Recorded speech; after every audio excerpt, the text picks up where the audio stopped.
या बाजूला चप्पल ठेवायला रॅक दिलेला आहे, आरसा आहे.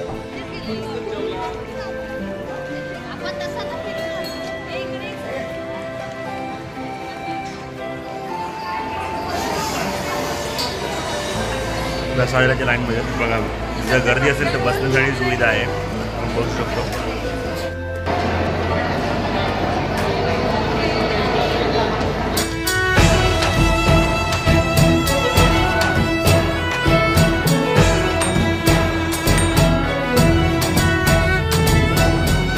नमस्कार मित्रांनो, मी प्रवीण महाडिक आणि पुन्हा एकदा स्वागत करतो एका नवीन व्हिडिओमध्ये. शेगावला आलेलो आपण. मागच्या व्हिडिओमध्ये तुम्ही पाहिलं असेल आपला प्रवास कल्याण ते शेगाव. बराच उशीर झाला आम्हाला. 3:30ला पोचायला पाहिजे आम्ही. ऑफिशियल टायमिंग 3:30चं होतं शेगावचं. मडगाव नागपूर 01140 ही ट्रेन आहे, हॉलिडे स्पेशल. पण आम्ही पोहोचलो जवळपास 7:30ला. आणि त्यानंतर मग रिक्षा करून, बसेसही अवेलेबल नव्हत्या. ते फ्री ज्या बसेस आहेत संसाराच्या त्याही अवेलेबल नव्हत्या. आम्ही रिक्षावरून आलो. एका रिक्षाने 100 रुपये घेतले. एका रिक्षामध्ये 4-5 माणसं बसली. म्हणजे 20-25 रुपये पर पर्सन चार्जेस आम्हाला झाले. आणि आम्ही आलो विसावा जे भक्तनिवास त्या ठिकाणाला. सगळ्यात मोठं भक्तनिवास हेच आहे. मंदिराच्या आसपासही 2-3 भक्तनिवास आहेत, पण ते वर्षाचे 12 महिने फुल असतात. आणि त्याशिवाय आनंद विहार आहे भक्तनिवास. ते नवीन भक्तनिवास आहे, थोडं डिलक्स टाईप आहे. मोठे रूम्स आहेत, AC रूम्स आहेत त्यामध्ये, पण तिथेही अवेलेबल नसतात किंवा गॅरंटी नसते. हाच एक भक्तनिवास आहे जिथे तुम्हाला शॉर्ट तुम्हाला रूम मिळेल, अवेलेबल असतातच. सो त्यामुळे इथे चालू आम्ही डायरेक्टली. आणि 4चे इथे रूम अवेलेबल, 6चे रूम्स अवेलेबल नाही आहे. आम्ही 9 जण आहोत आणि 2 मुलं, त्यामुळे 4चे आम्हाला 2 रूम आहे. 1 जण ॲडजस्ट होऊन जाऊ ऑलरेडी झालेलं. तर आता आम्हाला 2 रूम घेतलेलेच आम्ही, स्त्रियांसाठी वेगळा आणि पुरुषांसाठी वेगळा. आता तुम्हाला या रूमचं एक टूर दाखवतो, काय सुविधा आहे आणि कशा प्रकारचा रूम आहे. आणि त्यानंतर मग आम्ही भोजनाला प्रसादालाच जाणार जेवणासाठी. तर तिथे जाताना जो हा भक्तनिवासाचा परिसर आहे तोही तुम्हाला दाखवण्याचा प्रयत्न. रात्र झालेली आहे, पण बरीच माणसं बाहेर फिरत आहेत. मस्त वातावरण आहे इथे. मी इथलं वातावरण तुम्हाला दाखवण्याचा प्रयत्न करणार आहे. आणि प्रसादाला जे रात्रीचं जेवण आहे, वाटतं 60-70 जे काही चार्जेस आहेत तुम्हाला डिटेलमध्ये माहिती देईन तुम्हाला. तर हा व्हिडिओ पूर्ण बघा आणि व्हिडिओ आवडल्यास लाईक जरूर करा. आणि चॅनल नवीन असाल तर सबस्क्राईब करायला विसरू नका. आता मी तुम्हाला भक्तनिवासातील आमच्या रूमचा टूर देतो.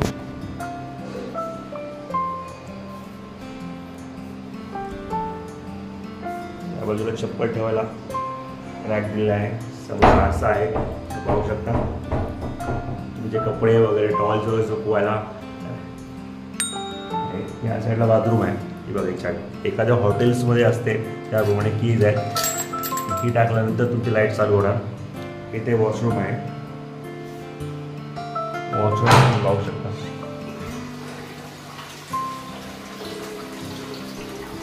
इंग्लिश टॉयलेट आहे.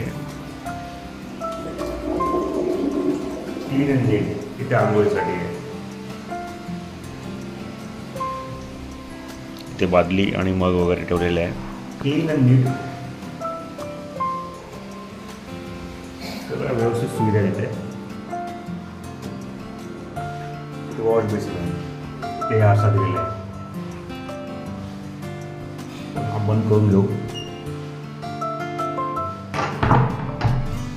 ओके, करून दाखवतो तुम्हाला.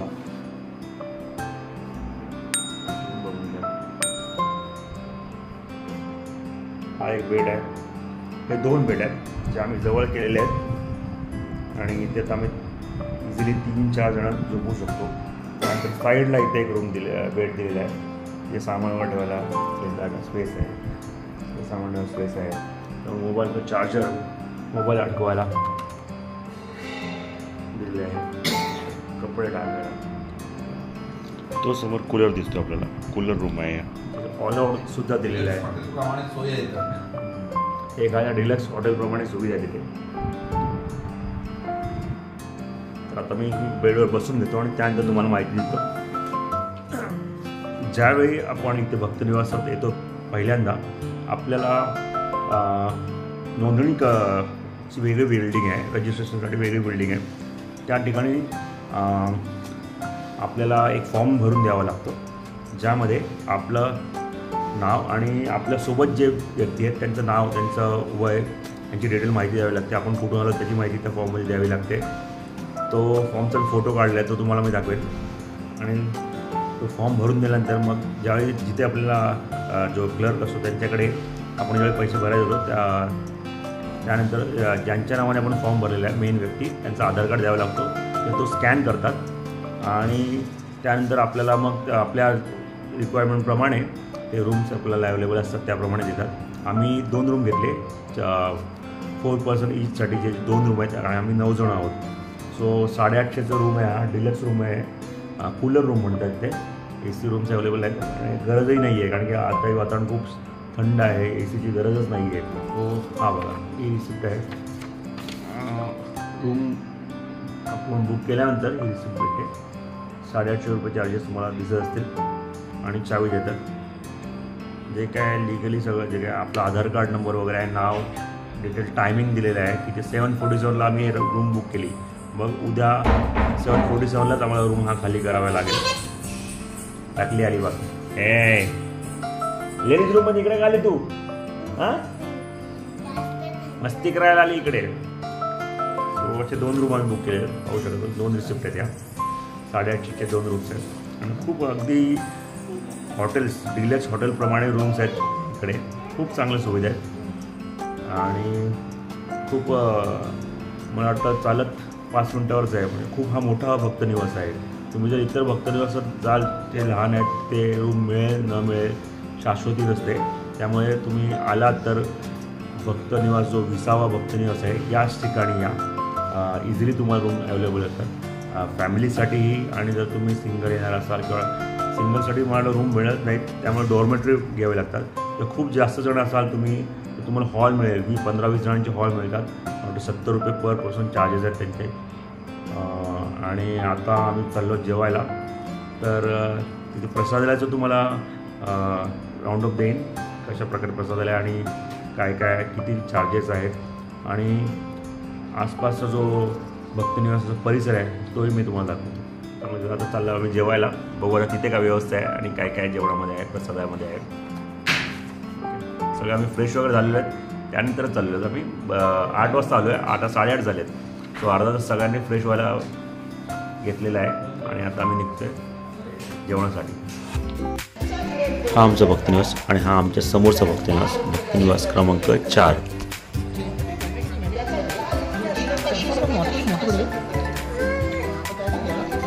एखाद्या पॉश हाऊसिंग सोसायटीप्रमाणे या भक्तनिवासाची निर्मिती करण्यात आलेली आहे.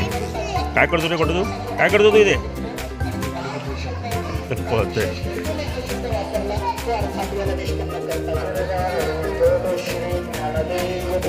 तुम्हाला प्रवचनाचा आवाज ऐकू येत असेल. या ठिकाणी नोंदणी कार्यालयाच्या बाजूला हॉल आहे आणि त्या हॉलमध्ये दररोज वेगवेगळ्या प्रकारची प्रवचनं, पारायणे चालू असतात आणि पूर्ण भक्तनिवासात वेगवेगळ्या ठिकाणी स्पीकर्स लावले आहेत, ज्यातून आपण हे पारायण, प्रवचनं ऐकू शकतो.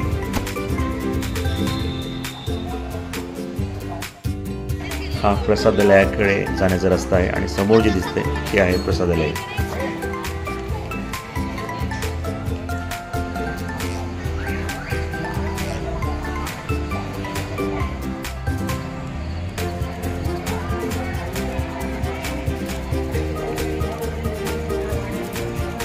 वास बघा ना तुला.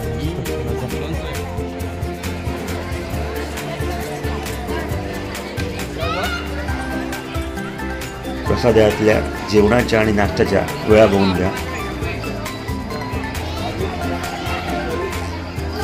आणि हे समोरच आहे देणगी काउंटर, इथे आपल्याला कुपन घ्यावे लागतं.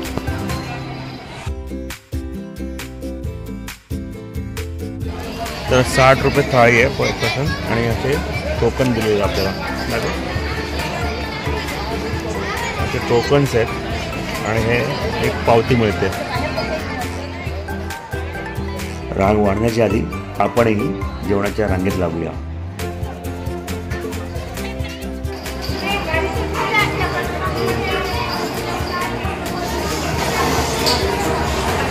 प्रसादाच्या लाईनमध्ये बघा, जर गर्दी असेल तर बसण्यासाठी सुविधा आहे, आपण बसू शकतो. हे कुठे ते टोकन जेव्हा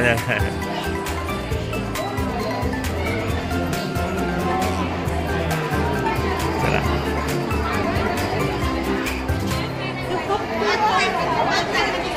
ए बसा, आता बसा, पुढे जाऊन बस, बस पुढे.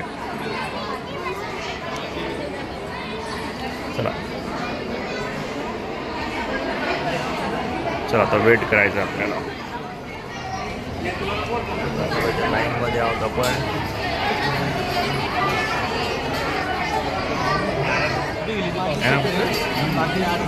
₹60 पर पर्सन आहे. किती दाखवा?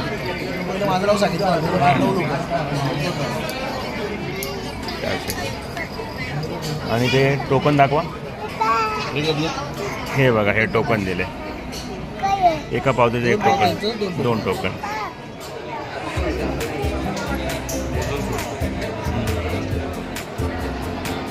प्रसादातील माहोल बघून घ्या.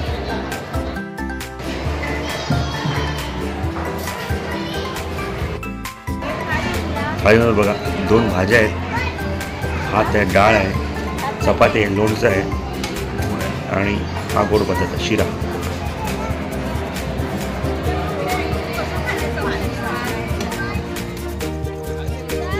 जेवण झालेलं आमचं आणि भक्त निवासात आम्ही थोडा वेळ शतपावली करत आहोत.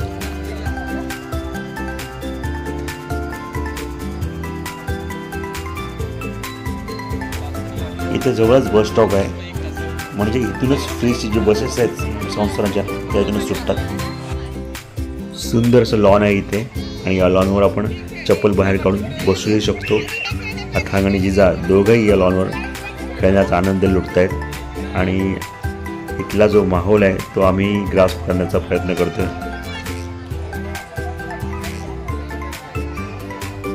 मंदिरातील दैनंदिन कार्यक्रमाचं वेळापत्रक या ठिकाणी लावले आहे. अशा प्रकारे साईनबोर्ड्स पूर्ण भक्तनिवासात तुम्हाला पाहायला मिळतील. पुन्हा आपण आपल्या भक्तनिवासात आलेलो आहोत आणि भक्तनिवासाच्या एंट्रन्सलाच लॉबीमध्ये सुंदरशी महाराजांची फोटो फ्रेम तुम्हाला इथे पाहायला मिळेल. सकाळी चहासाठी आपल्याला प्रसादाला द्यायची गरज नाही आहे. चहा, दूध आणि कॉफी याच ठिकाणी मिळेल आपल्याला भक्तनिवासातच. तर टायमिंग इथे दिलेले आहे. आमच्या रूमकडे चाललो आम्ही आणि तुम्ही पाहू शकता भक्तनिवासाच्या मधोमध सुंदर असं गार्डन आहे. खूप सुंदर प्लॅनिंग केलेलं आहे या भक्तनिवासाचं. इकडे बसले. इथे पाण्याची व्यवस्था आहे. सकाळी 9 वाजेपर्यंत गरम पाणी इथे येतं.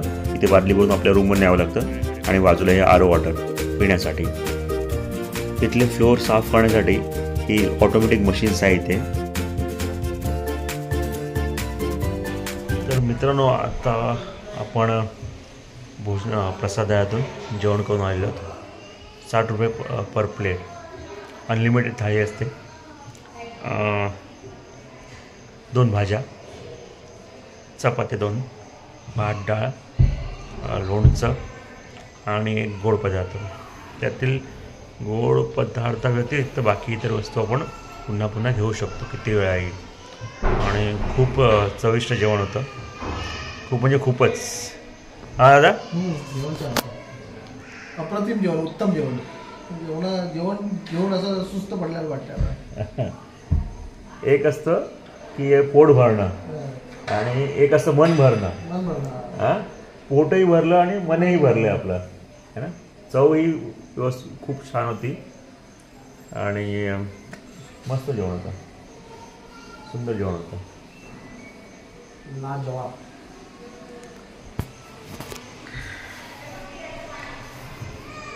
सो आता रात्र होती त्यामुळे व्यवस्थित काही हा जो भक्त निवास आहे तो दाखवता आला नाही आहे. आता उद्या सकाळी ज्यावेळी दर्शनाला जाईन त्यावेळी पुन्हा दिवसाच्या उजेड्यामध्ये तुम्हाला भक्त निवास खूप सुंदर आहे. खूप सुंदर आहे, पाहण्यासारखं आहे. एखादा पॉश जो हाऊसिंग कॉम्प्लेक्स असतो त्याप्रमाणे या भक्त निवासाची एक निर्मिती केली गेलेली आहे. अगदी हॉटेल्स म्हणू शकतो आपण. लॉबीज वगैरे असतात त्याप्रमाणे लॉबीज आहेत. आता हा बघा, हे रूम्स आमच्या समोर आहेत. ते बाहेर बसण्यासाठी हे सोफे आहेत आरामात इझिली बसू शकतो. आरामदायी सोफे आहेत. असं तुम्हाला कुठेही कोणत्या भक्तनीसोबत भेटणार नाही. खूप चांगल्या सुविधा दिलेल्या आहेत. सो आता जवळपास 10:30 वाजले. मी चाललो झोपायला आणि सकाळी लवकर उठायचं आहे आणि मला लवकर दर्शन घ्यायला जायचं आहे, कारण की उद्या शनिवार आहे आणि असं म्हणतात की शनिवारी आणि रविवारी गर्दी वाढते. त्यामुळे लवकर जाण्याचा आम्ही प्रयत्न करणार आहोत.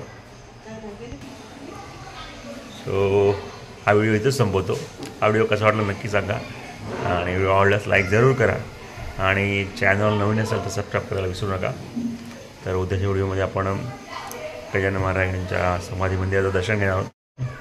तर या व्हिडिओ इतकंच. पुन्हा भेटू पुढच्या व्हिडिओ. तोपर्यंत जय महाराष्ट्र.